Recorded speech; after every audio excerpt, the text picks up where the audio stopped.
एक गांव में बसंत नाम का बेहद गरीब व्यक्ति रहा करता था। उसकी पत्नी बहुत बीमार रहती थी।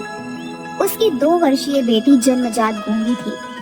एक दिन जब बसंत घर आया तो उसकी पत्नी झुमरी बुरी तरह से खांस रही थी।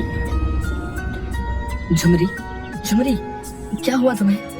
क्या तुमने आज दवाई नहीं खाई? शायद आपने देखा नहीं कि दवाई को तो खत्म हुए पूरे 2 दिन हो गए। मैं दुनिया का सबसे ज्यादा लाचार पति और पिता हूँ झुमरी, जो अपनी पत्नी का सही से इलाज भी नहीं करा सकता। उदास मत होइए, इसमें आपकी कोई गलती नहीं। धन स्त्री के नसीब का होता है। मेरा ही नसीब फूटा था, वरना आपने तो अपनी तरफ से पूरी कोशिश की। मुझसे एक वादा कीजिए। कैसा वादा झुमरी? मेरा अंतिम समय आ गया है। मुझे पता है जब आप मुझे डॉक्टर के यहाँ पर लेकर गए थे तो उसने कहा था कि मेरे पास अब ज्यादा समय नहीं, मेरे फेफड़े खराब हो चुके हैं। ऐसा नहीं कहते झुमरी, मैं तुम्हें अभी इसी वक्त डॉक्टर के पास ले चलूंगा। नहीं, कोई फायदा नहीं। मुझसे एक वादा कीजिए, मेरे जाने के बाद आप मेरी बेटी को कभी भी उसकी माँ की कमी महसूस नहीं होने देंगे, उसे कभी नहीं डांटेंगे। मैं वादा करता हूँ। झुमरी अपने बगल में लेटी हुई अपनी 2 वर्षीय पुत्री को हसरत भरी निगाहों से देखने लगी। झुमरी ने उसे देखते ही देखते दम तोड़ दिया। बसंत फूट फूट कर रोने लगा। इस घटना को 12 वर्ष बीत चुके थे। बसंत की पुत्री चमकी अब 14 वर्ष की हो चुकी थी। बसंत गांव के जमींदार कल्याण की हवेली में साफ सफाई का काम करने लगा था। मुझे आपसे कुछ बात करनी थी सेठ जी। अच्छा, अब मेरे इतने बुरे दिन आ गए कि गांव का एक भिखारी मुझसे बात करना चाहता है, जो मेरे ही टुकड़ों पर पलता है। चल जल्दी बोल, क्या बात करनी है? सेठ जी, मुझे 200 रुपए की बहुत जरूरत है। 200 रुपए में कितने जीरो होते हैं तुझे पता है? तेरे बाप दादा ने भी 200 रुपए कभी देखे हैं क्या? वैसे तुझे क्या जरूरत आ पड़ी वही पैसों की? मेरी बिटिया 2 दिन से बुखार से तप रही है, उसकी दवाई लानी थी। तुम गरीबों को बुखार में दवाई नहीं खानी चाहिए। अपनी बेटी के शरीर पर गीली पट्टियां रख दे, बुखार उतर जाएगा। ऐसा मत कहिए सेठ जी, मैं आपका हर कहना मानता हूँ। अगर आप बोलते हैं कि तपती दोपहर में सारा दिन मुझे खेतों की रखवाली करनी है तो मैं सारा दिन धूप में ही रहता हूँ और आपसे कभी पैसे नहीं मांगता। बिटिया को 2 दिन से बुखार है, सिर्फ उसकी दवाई के लिए ही पैसे मांग रहा हूँ। ये सुनते ही जमींदार का गुस्सा 7वें आसमान पर पहुंच गया। क्यों रे? हैं? तुझे जो खाने को मिलता है वो क्या कम है? हैं? कि अब तू पैसे भी मांगने लगा? अगर तेरी औकात उसकी दवाई खरीदने की भी नहीं थी तो बच्ची पैदा क्यों की रे तूने? हैं? अरे पैदा होते ही उस समय उसे किसी कूड़े के ढेर में डाल देता। जमींदार की बात सुनकर बसंत की आंखों में से आंसू आ गए। ये आप कैसी बातें कर रहे हैं सेठ जी? मैंने परसों आपकी गुलामी की है, आज पहली बार मैंने आपसे कुछ पैसे मांगे हैं, वो भी बिटिया की दवाई के लिए। नमक हराम, जुबान लड़ाता है। ये क्यों नहीं कहता कि तू टीबी का मरीज है? तेरे अंदर कोई काम करने की ताकत ही नहीं है। एक तो तुझे खाने को भोजन दिया, पहनने को कपड़े दिए, ऊपर से तू मुझसे जुबान लड़ा रहा है। इससे पहले कि मैं अपना आपा खो बैठूं, निकल जा यहाँ से, निकल जा। ये बिल्कुल गलत बात है सेठ जी। ईश्वर ने आपको इतना ढेर सारा धन दिया है, आपको एक गरीब को अपमानित करते हुए शर्म नहीं आती? अरे मैंने अपनी गुलामी के बदले आपसे क्या मांगा है? सिर्फ 200 रुपए। 200 रुपए के लिए आप मुझसे बोल रहे हो कि मैं अपनी बेटी को पैदा होते ही किसी कूड़ेदान के ढेर में फेंक देता? गरीब की हाय में बहुत ताकत होती है सेठ जी। गरीब के दिल से निकली हुई हाय बड़े बड़े महलों को चुटकियों में धराशायी कर देती है, बड़े बड़े रईसों को चुटकी में भिखारी बना देती है। बसंत की बात सुनकर जमींदार ने लातों और घूंसे से बसंत को बुरी तरीके से पीटना शुरू कर दिया और उसे धक्के मारकर अपनी कोठी से बाहर निकाल दिया। बसंत दर्द से कराहता हुआ अपने घर चला जाता है। अपने पिता को दर्द से कराहता हुआ देख चमकी तुरंत दौड़ी दौड़ी आई और वह इशारों इशारों में बसंत से पूछने लगी, ये क्या हुआ पिताजी? मैंने तेरी दवाई के लिए सेठ जी से कुछ पैसे मांगे थे बिटिया, लेकिन सेठ जी ने मुझे एक भी पैसा नहीं दिया। इसके बदले मुझे उसने अपमानित करके मार पीट कर अपनी हवेली से बाहर भगा दिया। बसंत की बात सुनकर चमकी की आंखों में आंसू आ गए और उसने इशारों इशारों से अपने पिता से कहा, मेरा बुखार सही हो गया है पिताजी, आपको चिंता करने की बिल्कुल भी आवश्यकता नहीं है, मैं बिल्कुल सही हूँ। चमकी की बात सुनकर बसंत फूट फूट कर रोने लगा। सेठ जी ने मुझे काम से भी निकाल दिया। मैं जानता हूँ तू झूठ बोल रही है, तुझे अभी भी बुखार है और तुझे भूख भी लगी है। बसंत रोते रोते सो गया और चमकी भी। सुबह चमकी ने अपने पिता को बहुत उठाया मगर बसंत नहीं उठा। चमकी घबराकर बाहर भागी तो बाहर गांव के मुखिया के साथ कुछ व्यक्ति खड़े थे। चमकी को घबराया देख वो लोग झोपड़ी में आ गए। अरे ये तो बसंत है, इसको क्या हुआ? मुखिया के बगल में खड़ा हुआ बल्ली तुरंत बसंत के शरीर को हिला डुला कर देखने लगा। मुखिया जी ये तो मर चुका है और मुझे तो लगता है कि इसे मरे हुए तो काफी घंटे हो चुके हैं। ये तो बहुत बुरा हुआ बल्ली, इस बेचारी गूंगी लड़की का सिर्फ यही तो एक सहारा था। इसके शरीर पर तो चोटों के काफी निशान भी है मुखिया जी, ऐसा लगता है जैसे कि बसंत को किसी ने बुरी तरह से पीटा हो। बसंत तो जमींदार कल्लन के यहाँ पर काम करता था और कल्लन की क्रूरता के बारे में तो गांव का हर व्यक्ति जानता है। जरूर उस निर्दयी ने ही इस बेचारे को पीटा होगा। मैंने इतना क्रूर और अत्याचारी व्यक्ति अपने जीवन में नहीं देखा मुखिया जी। उस निर्दयी जमींदार को इस बेचारी बच्ची पर भी तरस नहीं आया। उसने ये भी नहीं सोचा कि अगर बसंत को कुछ हो गया तो इसका क्या होगा।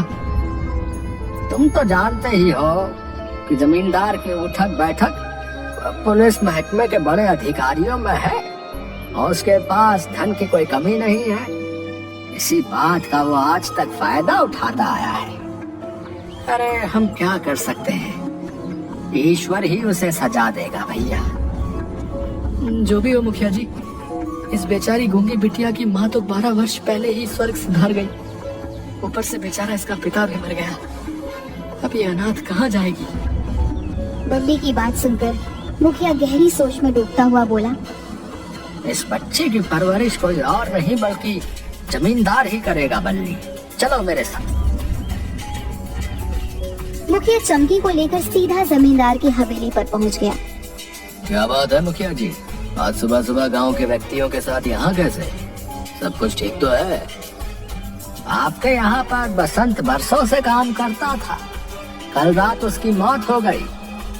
ये तो बहुत बुरा हुआ, मैंने बसंत को कभी भी नौकर नहीं समझा। इस बात को तो हम सभी जानते हैं कि आप दिल के कितने अच्छे हैं, लेकिन बल्ली ने देखा है कि बसंत के शरीर पर चोटों के काफी निशान हैं। अभी हमने उसका अंतिम संस्कार नहीं किया है। सोच रहे हैं कि हम बसंत की लाश को पुलिस के सुपुर्द कर दें। पोस्टमार्टम से खुलासा हो जाएगा कि आखिर उसकी मौत किस वजह से हुई। ये सुनकर जमींदार घबरा गया क्योंकि वह जानता था कि उसने बसंत को कितनी बुरी तरीके से पीटा था। अरे नहीं नहीं मुखिया जी, पुलिस के पास जाकर क्या करेंगे आप? बसंत का अंतिम संस्कार मैं करूंगा और जहाँ तक सवाल उसकी बिटिया चमकी का है तो आज से उसकी परवरिश मैं करूंगा। उसे कभी भी उसके पिता की कमी महसूस नहीं होने दूंगा। जमींदार की बात सुनकर मुखिया व्यंगात्मक हंसी हंसते हुए बोला, मुझे आपसे यही उम्मीद थी। हम हर महीने चमकी बिटिया का हाल चाल लेने आते रहेंगे। इतना कहकर मुखिया चमकी को छोड़कर वहाँ से चला गया। चमकी अच्छी तरह से जानती थी कि जमींदार झूठ बोल रहा था। क्या जरूरत थी उस मुखिया के सामने अपनी बड़ाई पेश करने की? बसंत हमारे लिए क्या कम मुसीबत था कि एक और मुसीबत इस गूंगी को हमारे सर पर छोड़ गया। तुम्हारा दिमाग तो ठीक है अनीता, अगर मुखिया को जरा सा भी शक हो जाता कि बसंत को मैंने बुरी तरह से पीटा था तो वह बसंत की लाश को पुलिस के हवाले कर देता। अगर बसंत का पोस्टमार्टम हो जाता तो हम सबकी इज्जत मिट्टी में मिल जाती और सब जेल की चक्की पीस रहे होते। जरा दिमाग से भी काम लिया करो। वो सब तो ठीक है, लेकिन अब इस गूंगी का क्या करना है? अरे हमारी हवेली में 100 काम होते हैं, ये भी बसंत की तरह हमारी हवेली में गुलामी ही करेगी। एक तीर से दो निशाने करने का शौक आपका नहीं गया? मैं तुम्हारी बात का मतलब नहीं समझा। अरे सीधी सी बात है, गांव वालों की नजर में आप इस बच्चे की परवरिश कर रहे हैं, मगर हमें तो बैठे बिठाए बसंत के मरने के बाद एक नई गुलाम मिल गई, वो भी ऐसी गुलाम जो बोल ही नहीं सकती। कुछ दिन बाद अनीता की बहन सुनीता वहाँ रहने के लिए आई।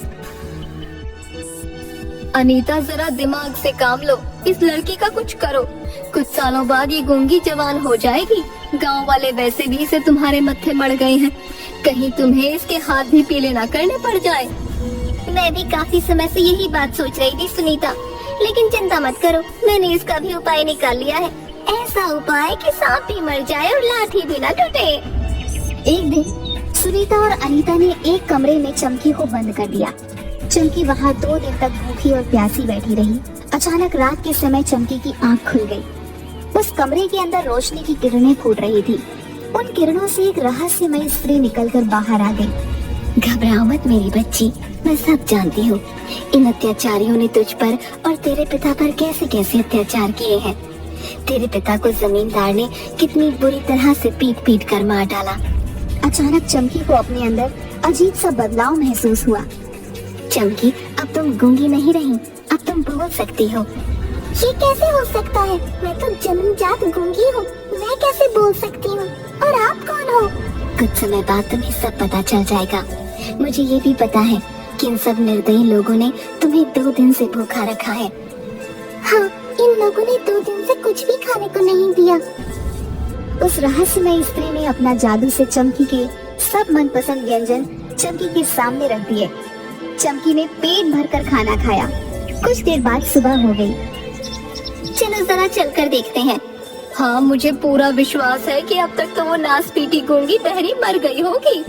अनीता और सुनीता ने जैसे ही कमरे के दरवाजे को खोला तो उन्होंने देखा कि चमकी नए कपड़े पहने हुए कुर्सी पर आराम से बैठी हुई केला खा रही थी। अरे अनीता, हम लोग तो समझ रहे थे कि ये मर गई होगी, मगर ये तो आराम से बैठ के केला खा रही है। वो सब तो सही है सुनीता, लेकिन इसके पास ये केला कहाँ से आया? ये कमरा तो बरसों से बंद पड़ा है। ए लड़की, सीधी तरह से बता दे, तुझे केला किसने दिया?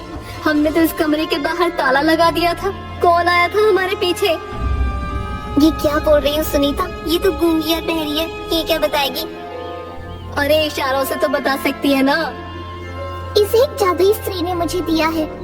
चमकी को बोलता देख अनीता और सुनीता को चक्कर आ गए। हे भगवान, ऐसा कैसे हो सकता है?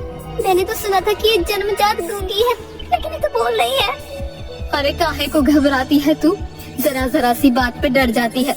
जरूर ये लड़की नाटक कर रही होगी, कोई गूंगी वूंगी नहीं है ये। क्या भला कोई जन्मजात गूंगा बोल सकता है? ए लड़की, अब इस केले को खाना बंद कर और सीधी तरह से बाहर आ जा। चमकी उस रहस्यमयी जादुई स्त्री की ओर देख रही थी। वो रहस्यमयी स्त्री सिर्फ चमकी को दिखाई दे रही थी। उस रहस्यमयी स्त्री ने चमकी को उन दोनों के साथ जाने का इशारा कर दिया। चमकी अनीता और सुनीता के साथ चली गई। चल जा, मेरे लिए 1 गिलास पानी लेकर आ, बहुत जोरों से प्यास लगी है। सुनीता ने यह कहा ही था कि जब अपने आप उठकर सुनीता के पास आ गया। यह देखकर सुनीता की चीख निकल गई। सुनीता की चीख सुनकर अनीता दौड़ी दौड़ी सुनीता के पास आई। क्या हुआ बहन, चिल्लाई क्यों? भूत भूत, ये लड़की भूत बन गई है। क्या बकवास कर रही हो सुनीता? कुछ देर पहले तो तुम बड़ी बहादुर बन रही थी, झांसी की रानी जैसी बातें कर रही थी, और अब सूखे पेड़ की तरह थर थर कांप रही हो। मैं अभी इस लड़की को सबक सिखाती हूँ। अनीता चमकी को मारने जैसे ही दौड़ी कि अचानक उसे ऐसा लगा जैसे कि उसका पैर किसी ने पकड़ लिया हो। अरे मेरा पैर किसने पकड़ा? पैर उसी रहस्यमयी स्त्री ने पकड़ा था, मगर वह उन दोनों को दिखाई नहीं दे रही थी। उस रहस्यमयी स्त्री ने अनीता को उठाकर फर्श पर पटक दिया। अनीता दर्द से चीख उठी। यह सब देखकर सुनीता उठकर बाहर की तरफ भागी और जमींदार से जा टकराई। क्या बात है सुनीता बहन, बहुत घबराई हुई हो तुम? अरे वो जो गूंगी और बहरी लड़की को तुमने रखा है ना, वो लड़की बोल रही है वो भूत बन चुकी है। पानी अपने आप चलकर आ रहा है। ये सब क्या हो रहा है? क्या नाप शराब पके जा रही हो तुम? है? जरूर उस लड़की ने तुम्हें बेवकूफ बनाया होगा। मैं जाकर देखता हूँ। जमींदार कमरे में गया तो देखा उसकी पत्नी फर्श पर लेटी हुई दर्द से कराह रही थी कि अचानक कमरे में रखा हुआ डंडा खुद ब खुद जमींदार को पूरी तरीके से पीटने लगा। ये कैसे हो सकता है? डंडा अपने आप मुझे कैसे मार सकता है? ये तो वही डंडा है जिससे मैंने बसंत को बड़ी बेदर्दी से मारा था। कुछ देर में जमींदार का शरीर रक्त से लथपथ हो गया। मुझे माफ कर दो चमकी। मैं जानता हूँ मैंने तुम्हारे पिता बसंत के साथ बहुत गलत किया। मैंने उस बेचारे को इसी डंडे से बुरी तरह पीटा था, लेकिन मेरी बात का यकीन मानो, मुझे नहीं पता था कि वो मर जाएगा। इस डंडे को किसी भी तरह से रोक दो। मेरा शरीर पूरी तरह से दर्द कर रहा है। तभी एक और डंडा उड़ता हुआ वहाँ पर आ गया। वह दोनों डंडे सुनीता, जमींदार और अनीता को भी बुरी तरीके से पीटने लगा। हाय रे, मर गई रे, बहुत दर्द हो रहा है, हमें छोड़ दो, हमें क्षमा कर दो। अरे सुनीता बहन, मैं तुमसे बोल रही थी कि कुछ तो गड़बड़ है, कहीं चमकी भूत तो नहीं बन गई। तभी अचानक वह दोनों डंडे रुक गए और देखते ही देखते वह झुमरी के रूप में परिवर्तित हो गई। तभी एक तेज रोशनी फूटी और उस रोशनी में बसंत निकलकर झुमरी के बगल आकर खड़ा हो गया। बसंत को देखकर चमकी बुरी तरीके से चौंक गई। पिताजी, आप? हाँ बेटिया, ये मैं हूँ, और ये रहस्यमय स्त्री कोई और नहीं बल्कि तेरी माँ है। चमकी रोती हुई झुमकी से जाकर लिपट गई। अब वह सब लोग झुमकी और बसंत को देख सकते थे। झुमरी और बसंत, तुम दोनों तो मर चुके हो, फिर तुम जीवित कैसे हो सकते हो? हाँ, तूने सही कहा पापी, मैं मर चुका था, लेकिन तूने और तेरी पत्नी ने मिलकर मेरी बेटी पर इतने अत्याचार किए कि मुझे और मेरी पत्नी को इस दुनिया में दोबारा आना ही पड़ा। हम दोनों की आत्माएं तड़प उठी। हमें क्षमा कर दो, मुझे भी माफ कर दो, हम चमकी को अब कभी तंग नहीं करेंगे। नहीं, मैं तुम तीनों को जीवित नहीं छोड़ूंगी, तुम तीनों ने मेरी बेटी के साथ बहुत अत्याचार किए हैं। तभी वहाँ पर मुखिया बहुत से गांव के लोगों को लेकर आ गया। सभी गांव वाले हैरत से झुमरी और बसंत की ओर देखने लगे। अब इन्हें छोड़ दो, आज से चमकी मेरी बिटिया है, इन्हें इनके किए की सजा कानून देगा। नहीं मुखिया जी, ये तीनों पापी अपने पैसे के दम पर फिर से बाहर आ जाएंगे और फिर से मुझ जैसे गरीबों को मारेंगे और उनके बच्चों पर अत्याचार करेंगे। ये तीनों इंसान के नाम पर कलंक हैं। इन तीनों ने गरीबों पर अत्याचार करने की हद पार कर दी है, इन तीनों की मौत निश्चित है। झुमरी और बसंत ने अपना हाथ आगे की ओर कर दिया। उनके हाथ से आग की बड़ी बड़ी लपटें निकलने लगी और देखते ही देखते जमींदार, सुनीता और अनीता जलकर भस्म हो गए। चमकी की परवरिश गांव का मुखिया अपनी बेटी की तरह करने लगा।